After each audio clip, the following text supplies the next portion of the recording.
Buat teman-teman yang telat bayar atau gagal bayar di aplikasi pinjaman online, untuk saat ini teman-teman tetap tenang dulu. Teman-teman jangan terlalu panik dulu, sabar aja dulu. Karena di tahun 2024 ini akan ada banyak aturan-aturan baru yang mana akan membahagiakan dan mungkin bisa menjadi solusi buat teman-teman sekalian. Ya, oke. Assalamualaikum warahmatullahi wabarakatuh. Video kali ini kita akan membahas terkait solusi gagal bayar pinjol dan bagaimana cara kita untuk bersikap agar semuanya aman, agar utang kita itu otomatis lunas dengan sendirinya suatu saat nanti, agar kita itu semuanya baik-baik saja. Oke, jadi buat teman-teman sekalian, insya Allah semuanya akan baik-baik saja, insya Allah semuanya akan mendapatkan solusinya, dan yang kalian butuhkan sekarang ini cuman sabar, ikhlas, dan pasrah dulu.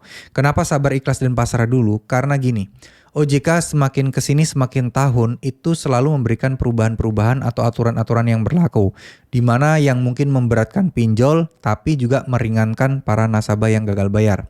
Nah, salah satunya adalah soal kriteria bunga atau denda, soal kriteria hal-hal yang lain gitu ya. Jadi teman-teman semuanya bisa segera untuk persiapkan aja, karena terkait dari masalah hutang-hutang atau mungkin ya bunga-bunga gitu ya, denda-denda, tahan aja dulu. Barangkali semakin lama peraturan akan semakin ada peraturan yang baru juga. Ya, ngomong-ngomong soal DC lapangan yang katanya kalau makin meresahkan akan makin ditiadakan. Terus kemudian mulai aturan penagihan itu dari jam berapa sampai jam berapa. Dan mulai larangan-larangan, ungkapan-ungkapan atau kata-kata yang tidak pantas. Itu semua akan mulai diseriusin. Karena dari makin kesini kalau kita perhatikan, surat edaran dari OJK secara resmi itu makin kesini makin mempersempit ruang gerak pinjol dan makin melindungi nasabah yang gagal bayar. Nah, tinggal eksekusinya aja nih. Eksekusinya bagaimana nih dari sisi pemerintah untuk menanggulangi pinjol-pinjol yang selalu melakukan pelanggaran. Nah, oleh karena itu untuk kita kali ini tetap sabar. Jika kalian menemukan pelanggaran, laporkan. Ya, kembali lagi tetap sabar dulu. Barangkali di tahun 2024 ini, 2025 akan semakin mudah, semakin ringan, dan tentu saja ya pasti akan ada semakin banyak perbaikan-perbaikan.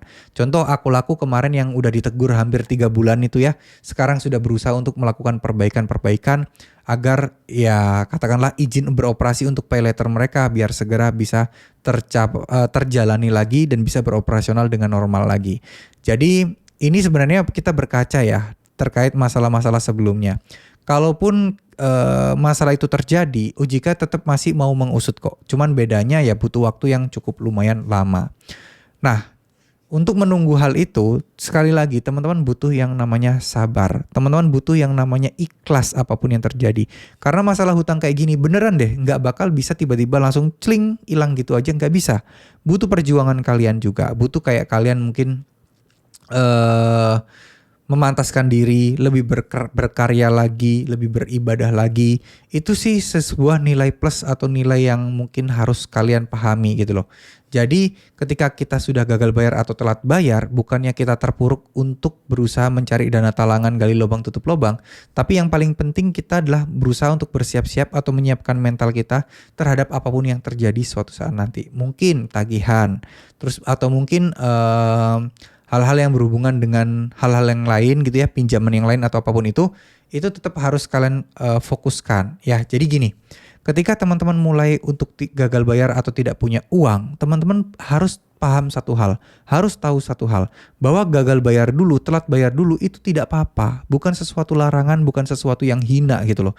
Jadi insya Allah semuanya akan baik-baik saja jika kalian sampai saat ini mulai bisa bersabar, mulai bisa ikhlas terhadap apapun yang terjadi. DC mau ngomong apapun, kalian terima. DC mau mengancam apapun, kalian ikhlaskan. Karena beneran deh, gak akan terjadi apapun dengan diri kalian jika ini masih selama proses pinjaman online legal ya, bukan ilegal. Harapan saya semua tetap teman-teman bisa sukses selalu.